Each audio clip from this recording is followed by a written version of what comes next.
Kaizo ironMON is a Pokemon challenge that randomizes the entirety of Pokemon Fire Red and Leaf Green. Random Pokemon moves, stats, abilities, and evolutions. There's a 50% level increase on opposing Pokemon, and you can only use items you find on the ground. A max potion? Yo, let's go. And of course, it's permadeath. If you die, back to the beginning. One mistake means game over. This isn't just any challenge, it's the hardest Pokemon challenge ever. At least it was, until gamers beat it. It's just done, baby! It's just done! Woo! Alright, it's done, dude. Holy shit. Let's go! So we made it harder. Welcome to Super Kaizo, where hidden items and all setup moves like Swords Dance, Tail Glow, etc. are banned. But we can use battle items like X Attack and X Speed. And we have to win with the Pokemon from the Safari Zone, which means it's kind of like a tag team run. And this right here is the first Elite Four run in the challenge's history. The run always starts in the lab, and you guessed right, the Mon you get is random. Dugong bests the Arbok, and we're able to look for our champion, and we come across Kingdra. With superior typing and a buttload of BST, we decide to take a chance on its moveset and make our way through the forest. Another important note, in Super Kaizo, all trainer have smart AI, so in the event an early trainer has a super effective move, it's likely over. But Kingdra's typing makes him really optimal for this challenge because he can take a lot of hits without being hit for super effective. We make our way through Viridian Forest and get some moveset improvements like Aurora Beam along the way. Yo, nice! With good heals, moveset improvements, and good XP yield, the Kingdra has a real shot to beat Brock.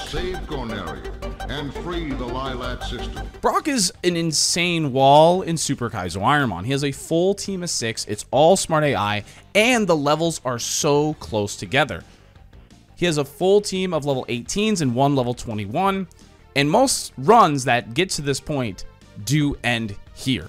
But luckily, our Kingdra was able to best Brock without many resources used. Brock gives us the TM4 Thunderbolt, which is a game-changing move. In Super Kaizo, this is a big decision, because the rules state we have to win with a Pokemon from the Safari Zone, but we also need to make it there. Wait a second! Hold the phone! We have a run! So we decided to teach Thunderbolt because not only does it make us hit every Pokemon in the game for neutral except Magneton, but it also gives us a really strong move that we can just spam in order to get us to the Safari Zone.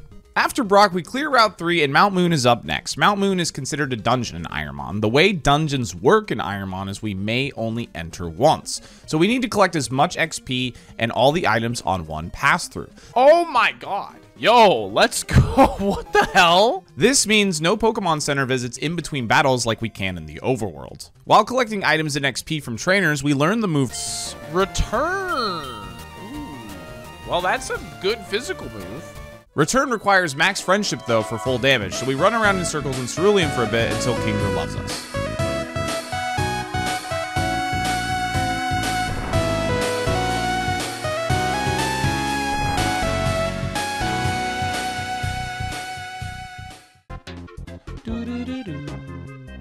Hey, we're at 100, let's go. We clear the rival and the Nugget Bridge, and in Super Kaizo, we must fight Misty the moment we clear Nugget Bridge. This is to make Misty a much tougher fight. Luckily, when you have a Kingdra with 540 BST and excellent coverage, we clear Misty with no trouble. This is my favorite section of Super Kaizo. As mentioned before, when we reach the Safari Zone, we have to abandon our beloved Kingdra that we just spent so much time with to make him like us, and we have to get a brand new Pokemon to beat the game with. The rules state we must win with a Pokemon from the Safari Zone. So what makes this part of the run so interesting is how many trainers do we actually battle? How many do we actually skip? The only XP allowed in Super Kaizo is XP from trainers, so it's a fun balancing act on how much we take to how much we leave to try and give our Safari Pokemon a head start. We decided to take enough overworld XP to reach level 40, and because Super Kaizo wasn't hard enough, all additional trainers on the SSN are banned. This is literally just to limit the amount of XP that we have available and to make Lieutenant Surge harder. We beat the rival, get cut, and leave, and the boat sails away without us.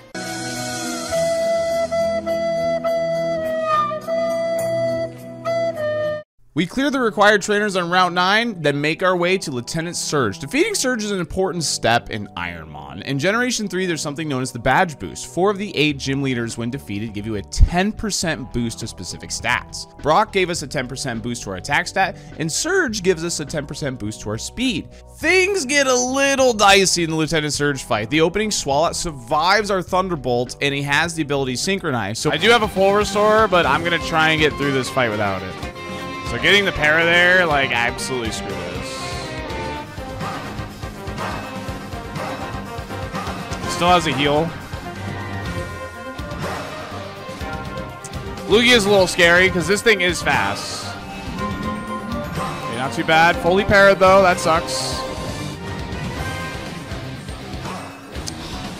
He's gonna heal it.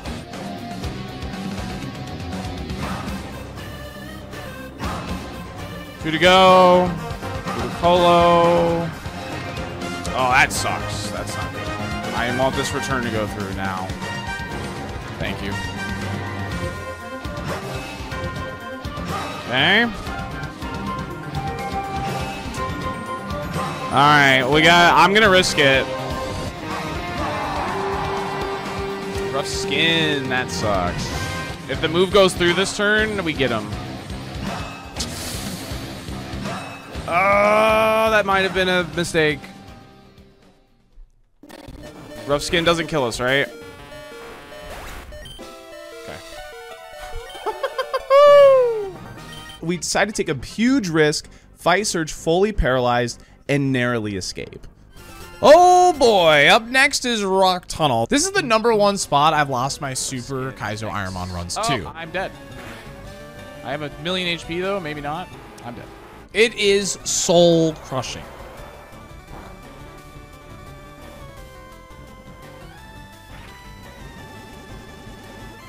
Rock Tunnel has 8 required trainers and they reach pretty high levels, and of course, it is a dungeon. There are only 10 items we're allowed to grab between Misty and Rock Tunnel, and just to save you time in talking about the math of it, that's only about a 3% chance we find a good item between Misty's gym and Rock Tunnel.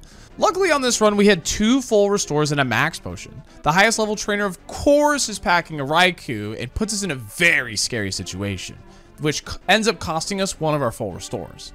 The rest of the dungeon goes fairly smoothly. We escape Rock Tunnel and we make our first trip into Pokemon Tower. And we pick up a couple of items along the way, albeit none of them useful outside of an awakening in Celadon City. Then it was time for the ultimate gatekeeper of the early game in Super Kaizo, Erika's gym. Well, remember those rules we added to make Misty and Surge more difficult?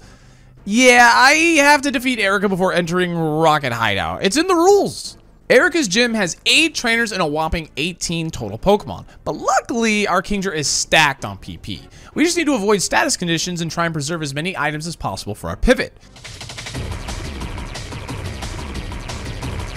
Play it all. Nice. One ace down, one ace down. Gengar's a new encounter. We just hit Crunch here.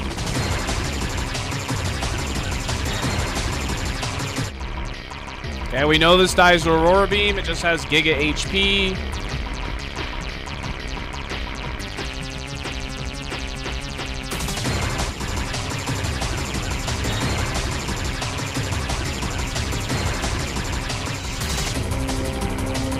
Block. That should be an easy T-Bolt. 2 to go, 2 to go. 1's the ace. This Pokemon's fast, but I have Badge Boost now. Okay, that should die.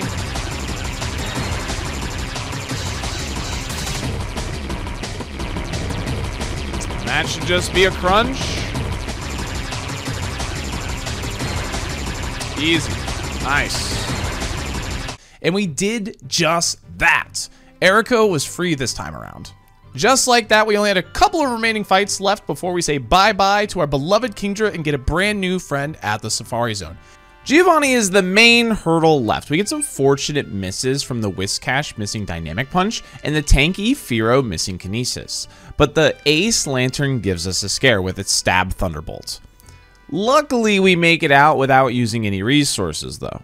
And then it's back to Pokemon Tower. We saved Mr. Fuji, and now it was time for our expedition into the Safari Zone.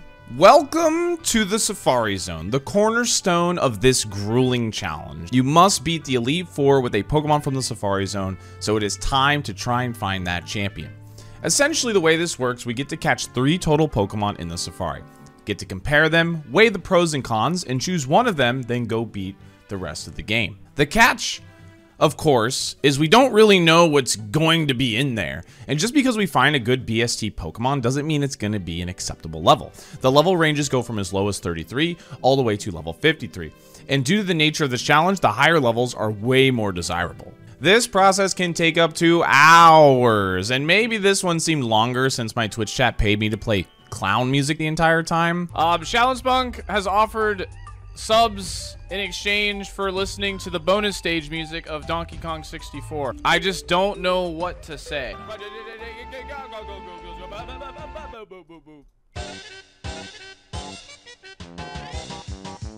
Sorry, chat.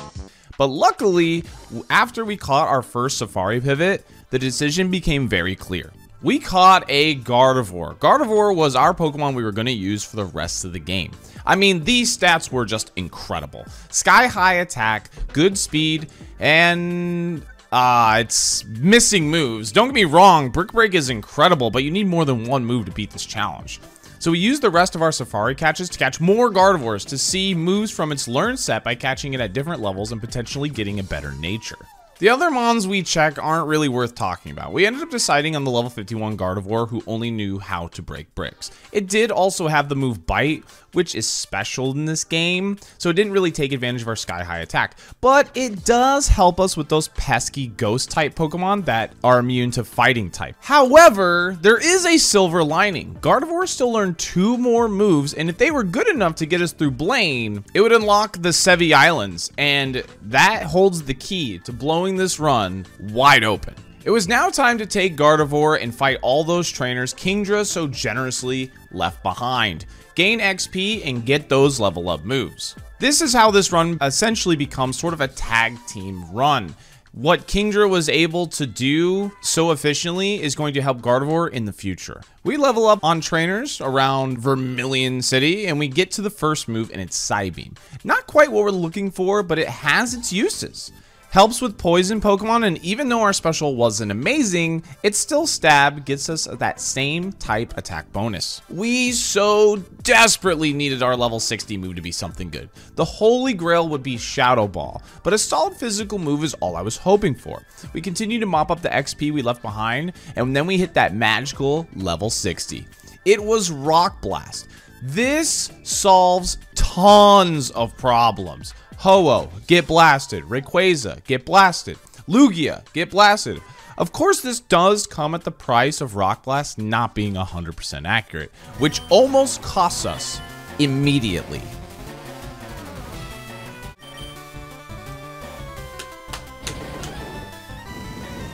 Don't do this. I might be dead here. Are you kidding me?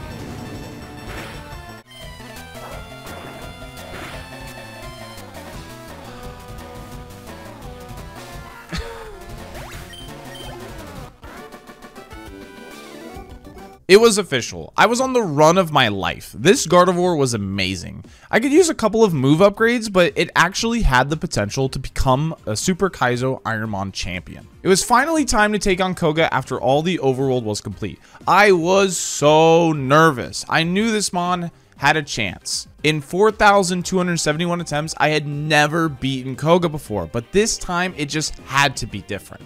Koga's gym starts off smoothly and we pick up a ton of KOs without taking damage in return. Also getting a ton of value out of Psybeam. Leah continues to kill it. I lied. Okay. And it was finally time to take on the boss man himself. I am so nervous. I am so nervous. I am so nervous. My hair is standing on my arms.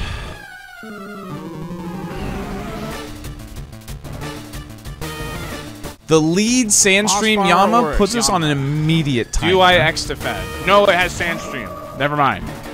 We have to go. We have to go.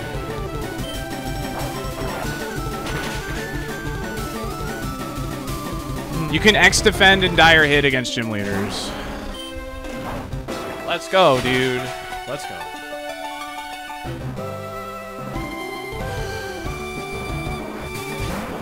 That's the ace. That's weak to brick break, though.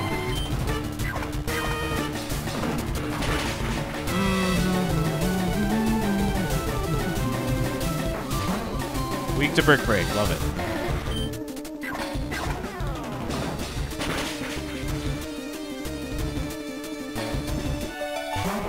Weak to brick break. Let's go, dude.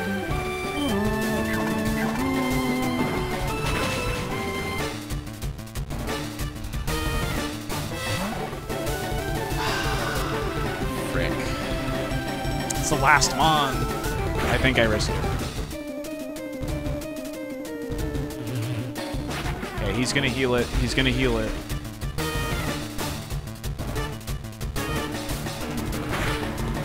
He's faster now. Sandstorm has shown he is faster now.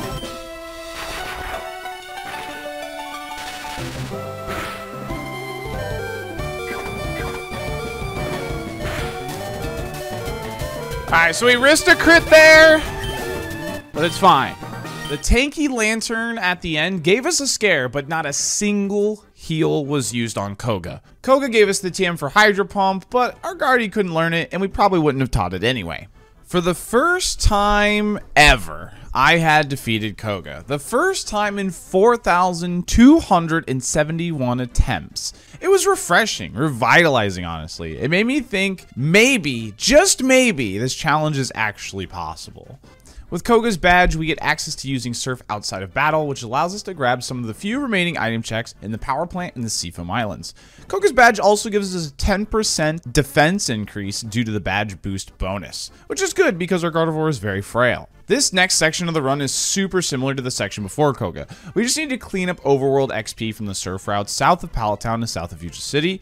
Luckily, the ironMON community has this really fancy interactive map that helps me pick and decide what trainers I should fight in what order, like we did before Koga, favoring the lower level trainers first and moving up to the higher level trainers after. It was really important to get our level up as high as possible because next we're fighting Blaine.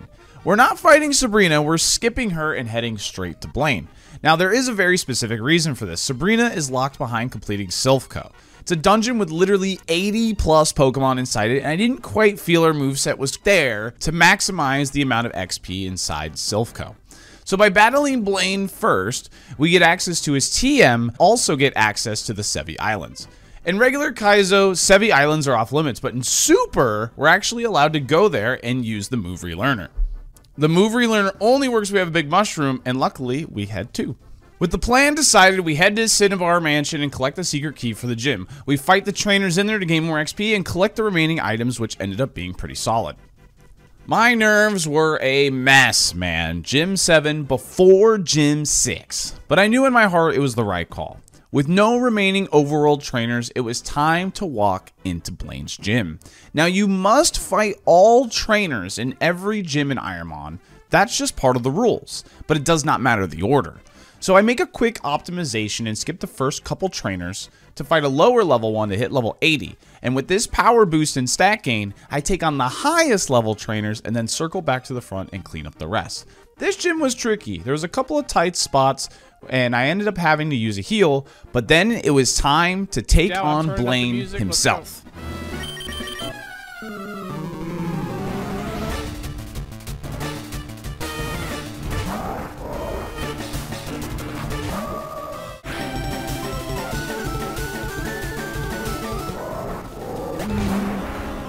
This thing must have a move for me, but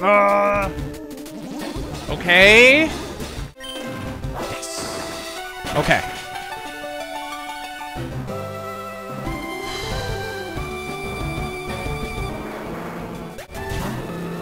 That's the ace. I've been brick breaking it when I see it. I should continue to brick break it. It has a ton of HP.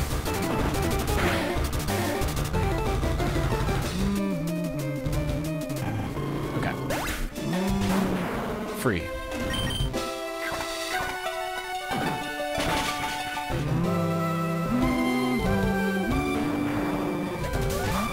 free.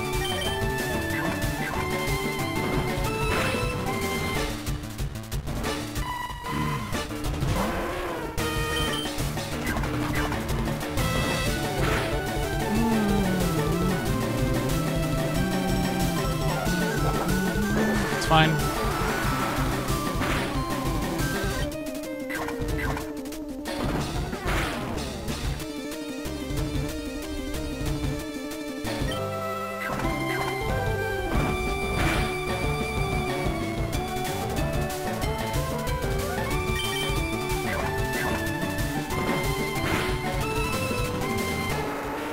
The fight was flawless. Blaine hands over his TM, gives us our badge, and we get the badge boost for our special attack and special defense now.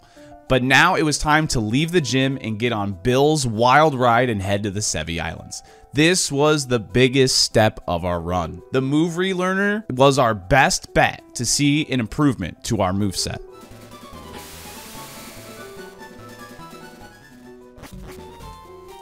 We step onto the island, and Bill's boyfriend Celio needs us to help with some part or something. I don't know. As soon as they let me go, I head to Island 2 for the moment of truth. We hand over our big mushroom, and we see it. Shadow Ball. This was insane. Shadow Ball in Generation 3 is a ghost-type move, which is physical in this game, and it's not contact. So it helps us avoid status conditions from Pokemon with status abilities such as Static and Flame Body. And not to mention, Ghost and Fighting together create perfect coverage. That's right, with Brick Break Shadow Ball, by themselves, we create a scenario where Gardevoir hits every single Pokemon in the Generation 3 cast for at least neutral damage. I literally couldn't believe it. My heart was genuinely pounding. This could literally be the run that beats Super Kaizo ironMON. We go take our new move for a spin and actually lose a Hyper Potion due to some unlucky Rock Blast misses to a Ninetales with high special attack. With our new and improved moveset, we walk up to Silphco, the biggest dungeon in the game. Silphco is super unique in ironMON because normally in dungeons you want to prioritize the harder trainers and then go back and mop up the easier ones. But in Silphco, once I defeat Giovanni, all the trainers then disappear. It's one of the most exciting parts of the game because it's a very delicate balancing act of obtaining as much XP as possible, while also making sure I have enough gas to clear the boss man himself. There is, however, one big trainer in here before Giovanni. That is the rival, of course, but luckily our note-taking paid off because we get by with next to no trouble at all. This is a good point to just emphasize how good having one special move was because Psybeam was doing so much work for us. It picked up 1-hit KO on the rival's Ace Arbok, whereas our Shadow Ball could not. My blood was pumping, man. It didn't matter how big the level lead I had on these trainers. I was nervous because I knew this could be the run. It's important to remember in Super Kaizo, I may not heal outside of battle, so I needed to find optimal times to heal the PP of our moves in order to collect as much XP as possible, while also healing without taking as much damage in return. We walk into Giovanni at a pretty awkward HP stat after we decided we were done grinding the XP from trainers. But we had plenty of PP. The lead APOM intimidates me instantly, and we're in a very awkward spot. That's bad. Oh, I can X attack on this trainer, though. Shoot. I moved too fast there. Oh, gosh. Okay.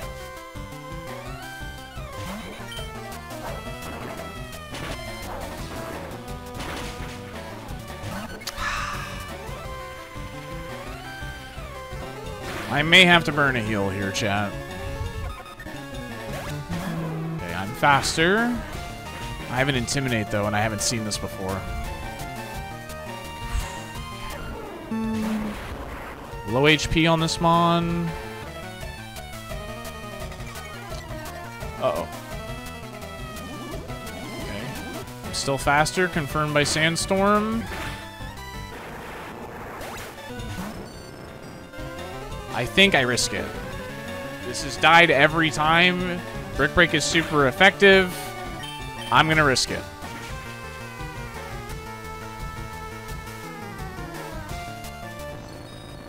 All right, cool. We're done. Phew, we make it out only using our berry juice, even while intimidated. The only damage we took was from Togetic's Sandstream. Luckily, Giovanni was pretty free. With Silphco down, there are 3 locations left: Sabrina's gym, Giovanni's gym, and the Elite Four. First is Sabrina, who isn't all too scary anymore. She has around the same levels as Koga, and her moveset was so much better now. Shadow Ball helps us take care of some pesky Pokemon like Slowbro, Hypno, and Celebi. If there is one thing, though, that I learned from Sabrina's gym, way too many Pokemon in this seed have Sandstream. Weather effects in this game do not go away until the battle is finished, so I'm constantly taking damage for free. It might have lost extreme speed. That's good news. It did. This is the ace. Instantly. Shit. What is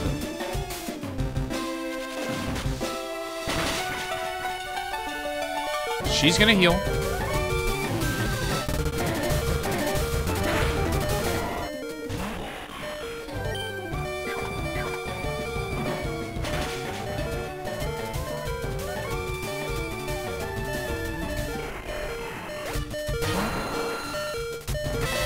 Do I trust Psybeam to kill this, man?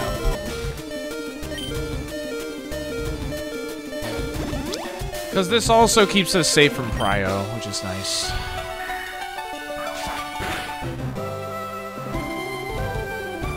Ow.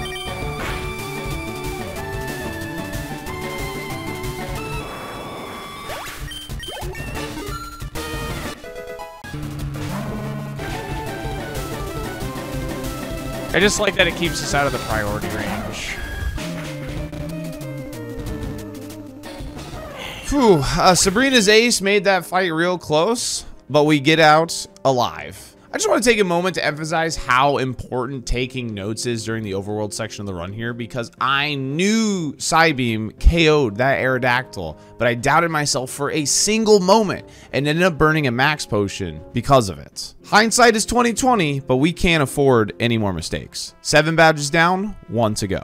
Well, this was it. The final badge before attempting the Elite Four. At the time of this run, not a single person had ever gotten to the Elite Four in Super Kaizo ironMON. So this meant everything. We walk in, it's go time. Gym 8 is terrifying. 9 trainers, 30 Pokemon, and it's an average level of 63, which is practically the level of Sabrina's ace Pokemon. We set the game plan to target the higher level trainers first and work our way to the smaller level trainers so I potentially have a safer Pokemon to heal on if I need it. Quick reminder, I can only heal in battle, not outside of battle. We unfortunately get poisoned early, but we had a Lumberry to heal it. Otherwise, the gym trainers went fairly smoothly. Our notes saved us a lot of potential trouble. We walk up to Geo and it was time to obtain our final badge.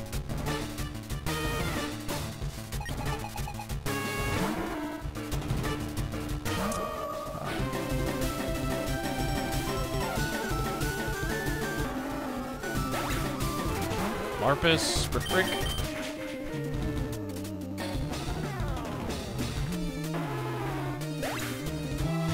Free.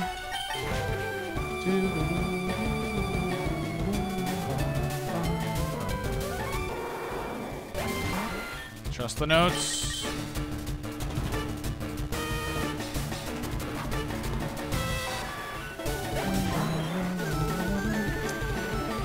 At least it came out second to last.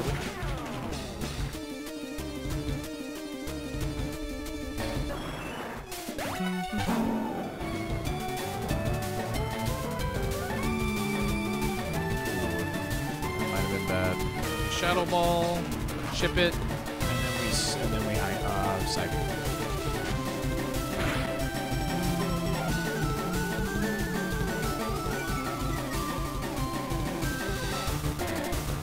What? That physical plus physical nature might have been from the Kingdra. That might have been it.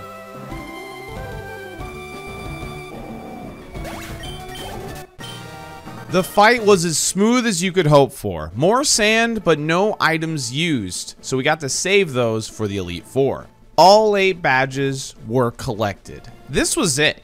We had 6 remaining required trainers left. The final rival fight, Lorelei, Bruno, Agatha, and Lance of the Elite Four, and of course, the champion. We walk onto Route 22 and take on the final rival. I probably should have mentioned this earlier, but my rival is Mousehold from Pokemon Scarlet and Violet. It's just a cosmetic thing, because I really hate Mousehold. We defeat the rival without too much trouble, and without using any resources, so off to Victory Road we go. Now, there are optional trainers in Victory Road, however, they're just such a high level with full teams, IVs, and the trainers have items. It's usually just not worth the risk of using one of our own very limited items before the Elite Four. Also, our level was already good enough. Here's a snapshot of our Gardevoir stats before entering the final gauntlet. The levels in the E4 range from level 72 all the way to level 95. It's truly almost always unwinnable, but this Gardevoir was stacked. So we fire ourselves up and head into Lorelei's domain.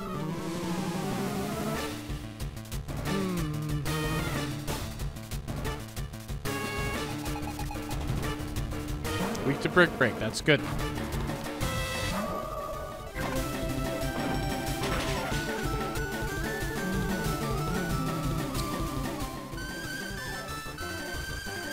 Whoa.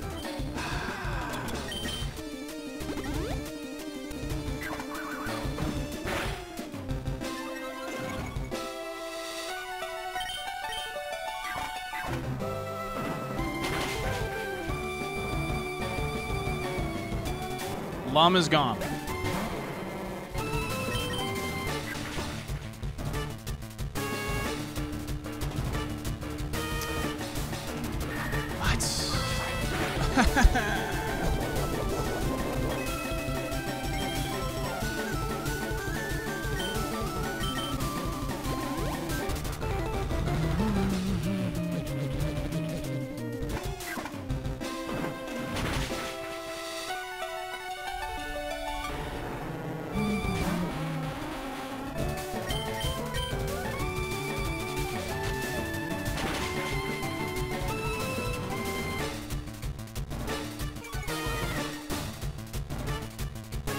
Nice miss.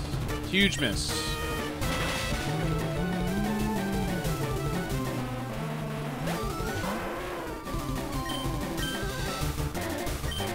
We want to make sure we damage it so it doesn't get full power water spout here. It will live. Nice.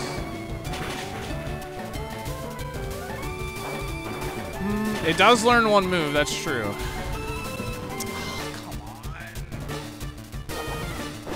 Still has it though. Come on, man. I don't think I small heal there. Then she can endure again.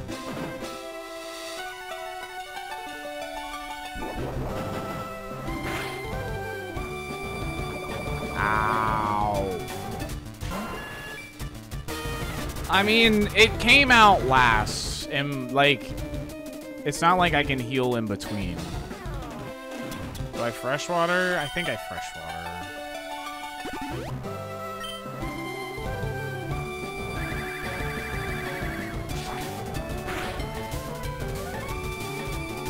Well, that's it. The first Elite Four run in Super Kaizo, and it doesn't even beat a single member of the Elite Four. But we investigated why. Here's the overall perspective of the seed. Gardevoir had a base 185 attack stat, and Pokemon 13 to 15 levels lower were still living super effective hits. All the fully evolved Pokemon in this particular seed just had really solid defense. This Mon was good enough, but this seed was just stacked against it. That's how it goes though. That is ironMON in a nutshell. We did, however, do a run back and it looked like our Gardevoir's limits was Lance with the item pack we currently had at the time. If you like this video, please sub to the channel, like the video. I'm posting weekly Super Kaizo YouTube shorts on the channel, and we're going to be continuing to do more long form videos here in the future. I want this channel to become a place for all things ironMON here on YouTube. Thanks again, and until next time.